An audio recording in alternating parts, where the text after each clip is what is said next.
This video is brought to you by Dashlane. Protect your online life with the link down below.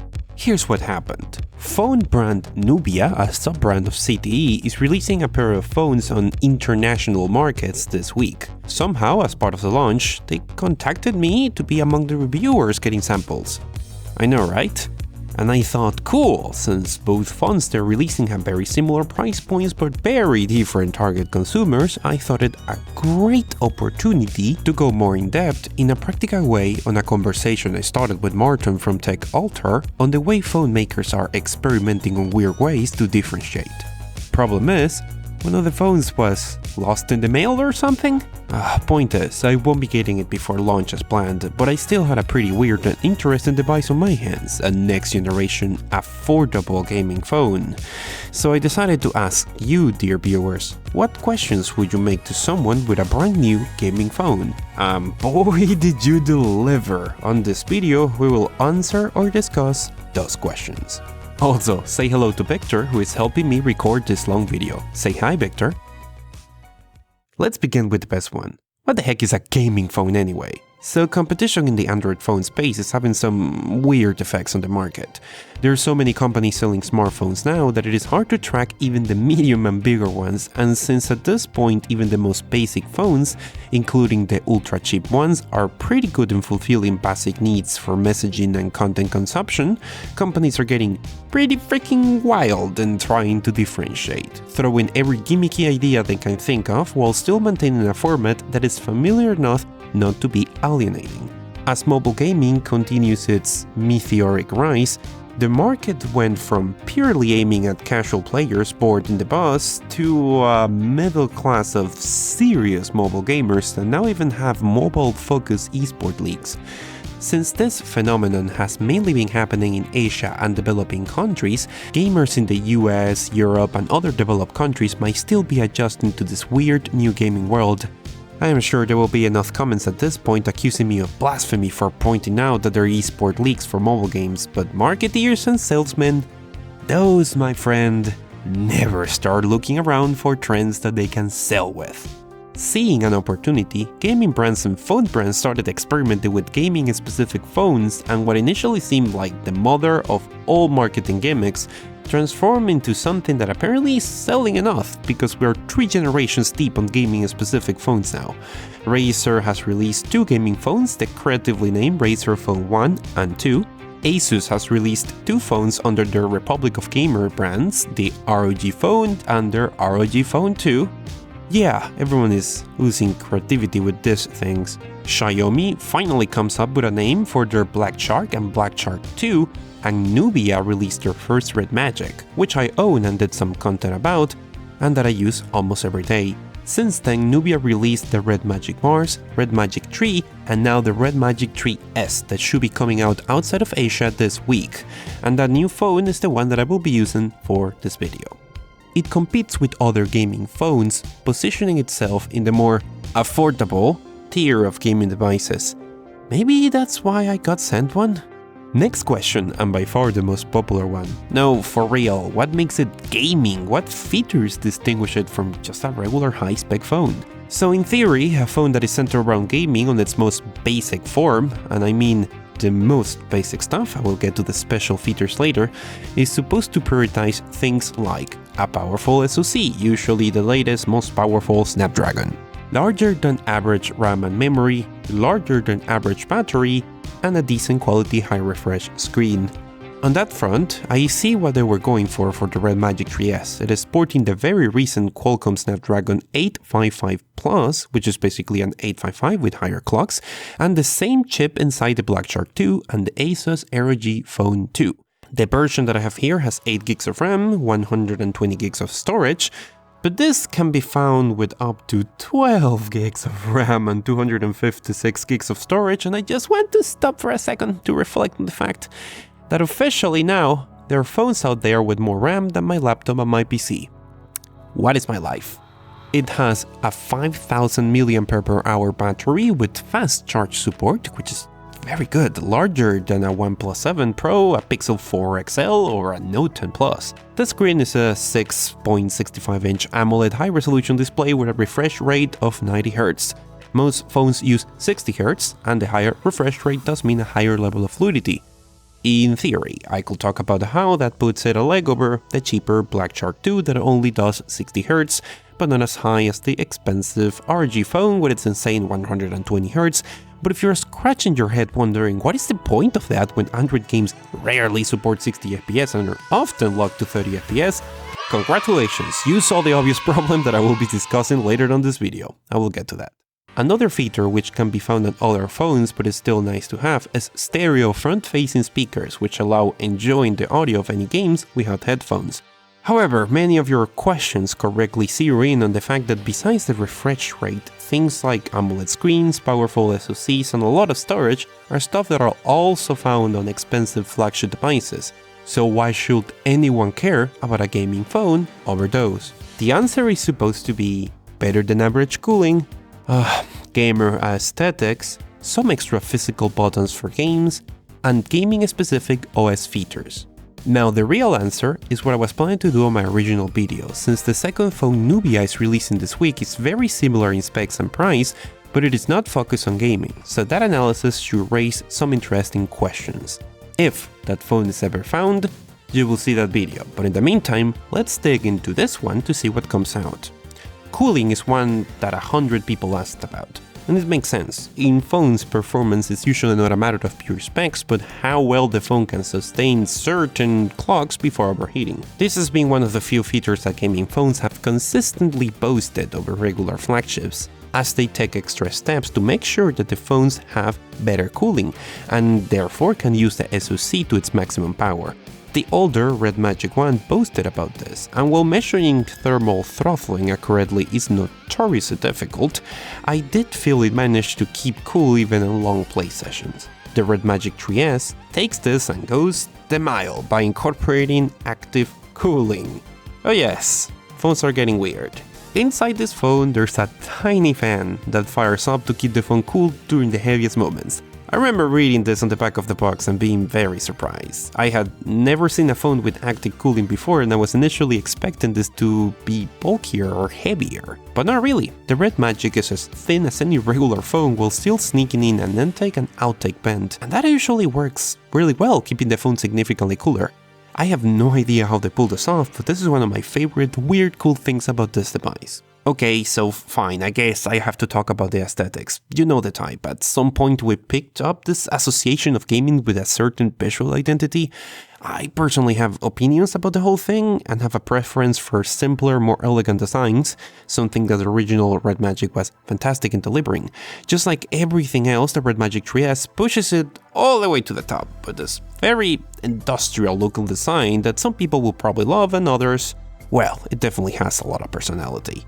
And yes, as some of you ask, it does have RGB. The good thing is that there's actually a fair amount of customization, so you can play with it to your heart's content. This is not everyone's cup of tea, but it is certainly cool to have. Now the next change is actually useful. The 3S has a couple of capacitive buttons on the side. One of my biggest gripes with the first generation of gaming phones, as I expressed in past videos, is that none of them feature the biggest improvement lots of mobile games require: physical controls. This is something that Sony did in 2011. What we get in 2019 is not exactly what I had in mind, but is a measurable improvement. On a previous video, I took a look at a bizarre Chinese accessory that added physical shoulder buttons to a phone and was surprised at how useful it could be for stuff like PUBG Mobile. This is basically that, but incorporated in the phone. I've been trying to get more serious about PUBG Mobile for a while, and these two buttons, along with the gyro controls that are becoming more common on mobile shooters, means that I finally almost completely feel comfortable playing shooters on my phone. Now, if we could only get a joystick, it would be perfect. There are accessories that this phone is pre-configured to use, but that does not replace the thing Sony did more than 8 years ago. Come on! The other way more unexpected improvement is what they call the game space. The first Red Magic could trigger a game mode that will mute all notifications and allegedly dedicate all resources to the game for a smoother experience. And the results could be argued. Honestly, I use this phone every day and I keep forgetting that function is there, even while playing games. But not anymore, as now game mode actually does something. When game mode is off, the 3S behaves mostly as a regular powerful phone with your usual navigation bar, and so if you enable game mode, your launcher is replaced by a landscape grid where you can add different games, and where you can control the fan to override the automatic fan behavior to have it working at full power at all times. More importantly, while in game mode, the navigation bar is replaced by this set of useful tools. First and foremost, you can get real-time reading on your phone's temperature, CPU clock and GPU clock. As a tech nerd, this sort of data is painfully hard to get on mobile, so I really like that game mode shows it in such an easy way. This is one of the smallest things this phone can do that I really like, as it allows me to snoop around at how resources are used by different games, and there's a temperature readout that, assuming it's accurate, actually does let us know if the fan is working. Two important things are missing. One is RAM usage, which will be useful to know per game, and an FPS counter. Getting a basic FPS reader on screen on Android is notoriously complicated to do. For all my performance improvements, I use Gamebench, link in the description, which requires activation on a PC per reboot, but it is so far the only good way I know to get any accurate results, so an integrated FPS counter would have been nice. Apparently, it is from here that you can also map the shoulder buttons, block notifications, and avoid interruptions. And you can record gameplay with just one button, a feature I would have loved if the resulting footage did not look terrible with no option to improve it and no audio for most games. I have no idea how could this be so bad. Why is this here in the first place? There is also a performance functionality that theoretically allows focusing on the CPU or GPU for better performance, or both at the sacrifice of battery life. But I'm going to be honest, I have been experimenting with this and I have not seen an increase in clocks or FPS in any mode. But this is a hard thing to notice due to how hard it is to find games that truly push this phone to the limit. There's a 4D shock functionality that gives vibration feedback with a bit more spice, but it is only compatible with a handful of games, which is a bit disappointing. Worth noting is that the translation on this game mode leaves a lot to be desired. You get the idea of what these settings do, but it is a bit rough. The bad translation is probably a clue as to something that I feel we often miss in discussions about gaming phones, which is that they are primarily geared towards Asian markets. Europe and the US are a secondary consideration. I keep finding reports and evidence that the stigma that we applied on this side of the world towards mobile gaming as a purely casual endeavor is not a thing in Asia, especially in China. And that might explain who is buying these things in numbers large enough to justify all this software and hardware revisions. Quick question, how is the accessory situation looking like? Nubia usually has a dedicated store for each of their phones, but it is interesting to note that the Red Magic Tree S joins other gaming phones in having a specialized port for stuff like docks that allow Ethernet access to your phone. Yep. Important question, having all these gaming-centric features on a budget comes at a cost, so what is its bigger compromise? And that's easily the camera, as the back sensor itself is not bad. It is a completely passable high-resolution camera, but there's no multiple camera array or fancy composition software here. Something had to suffer to get this phone at the price level, and it seems the camera was it. Are any of those features actually useful in day-to-day use, not in gaming? After all, a phone is a multi-purpose machine. I will actually say yes. The very large battery has made my life much easier. The ample storage these phones tend to include has spoiled me to the point that I'm having difficulty going back to my regular phone, and the increased cooling is very beneficial and comfortable on way more than gaming. However, the high refresh screen is supposed to bring a new level of fluidity to day-to-day app usage, but I just don't see this as much of an improvement as everyone else seems to, and this is supposed to be a big thing for games, but here is where we run into what might be the biggest problem with gaming phones: the Android game ecosystem. This is a bigger question, and I will address the other parts in a moment, but this section here is: are there really that many games that support high refresh rates on Android? Android Police put together a list with high refresh rate supported games, which is longer than I expected, link in the description. And while I did have some success with Mortal Kombat, the support is still a bit wonky, as I could never figure out how to enable them on games such as Need for Speed or Ark, which is 100% the game that will push this phone to the max if I could unlock it. So while the landscape for high refresh rate support is better than what I initially thought and definitely better than what it was a year ago, it is still far from ideal. Some of the biggest growing games out there, such as PUBG Mobile, are still limited to 60 FPS, and Fortnite, which continues to be an extremely popular game and will be ideal for performance testing, is locked to 30 FPS with no option to unlock it, even all this time after release. Same goes with RAM. Is there any reason to have so much RAM on a phone? At present, the answer is no, or rather not an obvious one. Just like refresh rate, the ecosystem seems to be running behind these devices. The only thing that comes to mind is future-proofing, but at the rate new models of these phones come out and the fact that they're rarely getting updates put that a little bit on doubt. Which connects fantastically with the next question. Do gaming devices need to exist when the mobile space is so focused on low-end first, to the point that even popular games go through tremendous efforts to work well on as many phones as possible? One thing that has been so fascinating about mobile gaming to me is that even for the heavier games, developers tend to take completely the contrary approach that they do on PC. PC games are often designed for a feature set that takes gaming PCs or consoles in mind and then optimized for a range of systems. On mobile, a lot of games start from the basic feature set that will work on a large variety of phones and they scale up from there. This means that while on PC, the people with the higher specs undoubtedly get the deluxe experience and everyone else gets to discuss if it's even worth it, you know my answer to that question. On mobile, a lot of people get the base experience and in theory gaming devices get some extra features. In theory. I think there's a point to be made here about this sort of phone providing better experience because of physical buttons or the superior cooling, but it is still not quite there. But a problem remains. Is the quality of the games offered by Android worth this effort? Is this worth it?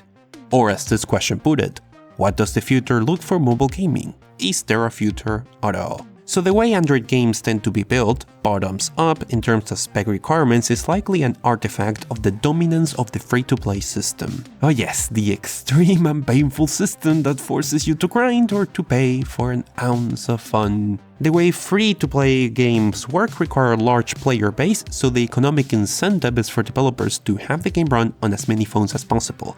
Even with the problems inherent to the model, the quality of a lot of mobile offerings has been increasing over the last few years, partially as new studios experiment or older publishers, which are more accustomed to premium experiences in console and PC, start paying more serious attention to mobile. This has led to stuff like the very complete port of Fortnite, which is, as I said, paradoxically still locked to 30 FPS, but otherwise very impressive, and that the Red Magic 3S can run perfectly. To the fantastic and super popular PUBG Mobile, which has its very active esports scene, which does at least get 60 FPS and once again is completely aced by the 3S. And just like in PC, some of the older and savior developers to the way of the free-to-play are able to provide experiences that are worth it at many budget levels, such as Wargaming that has versions of World of Warships and World of Tanks for mobile, which both work at great performance on a variety of devices and are just a blast to play with the physical triggers. World of Warships is my particular drug of choice, and I suspect this phone will get a lot of that in the rest of the year. And even Nintendo, which I'm entirely sure are not the sort of games that makers of these phones are targeting, have pretty nice version of properties like Animal Crossing and now Mario Kart, which run out of the box at 60 FPS while looking stellar. But here we see the other side of the coin, which is how the over-reliance on the free-to-play model has damaged the quality of the experiences that could get in mobile. Nintendo tried their traditional strategy of premium games on mobile, and they did not quite stick the landing, and the fallout and criticism were so vast that the market sort of pushed them to this direction, to the point that Mario Kart World Tour is a bit of a gacha nightmare. I'm not going to lie. Ask any developer working on mobile and you will hear similar stories. People don't buy premium games and investors are not interested in them, so the only way to get a budget to build a big experience on mobile is playing the microtransaction game, and this over-reliance on that model has definitely negatively impacted the true potential of this industry. Recently, Call of Duty, the big cheese of all shooters, made its mobile debut, but it's actually not a bad experience. It's a very competent shooter that runs with a 60 FPS cap, and it is not bad at all to play with physical triggers on these phones, but the microtransactions are a bit much. I am not an expert on Call of Duty, so I will leave it to more qualified people to discuss if this actually ruins the game, but it is a bit much on the face of a casual Call of Duty player like myself. Although most AAA shooters on consoles and PCs, including Call of Duty, have tons of microtransactions and monetization as well. That is, on top of the $60 price point. And the mobile game is free, so maybe this one is the superior version? Now, as I have said in the past, I like the idea of mobile gaming and I desperately wanted to move past this phase and flourish. Due to the extreme popularity of phones, mobile gaming has such great potential for extending the world of gaming to so many people. Take Pokemon Go, that I intentionally did not mention when I was talking about Nintendo. Like many people, I have fallen back into its black hole, and why would I not?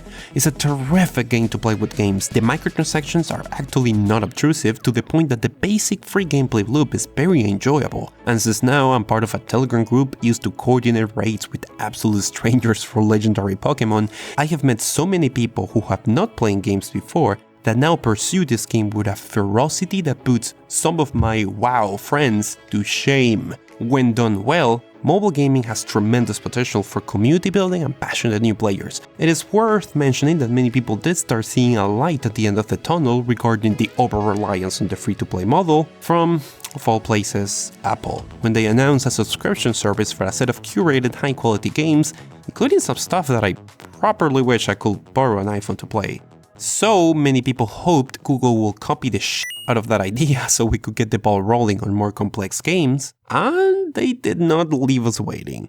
While subscriptions have their own set of problems, they at least represent one alternative that doesn't involve getting games aggressively monetized.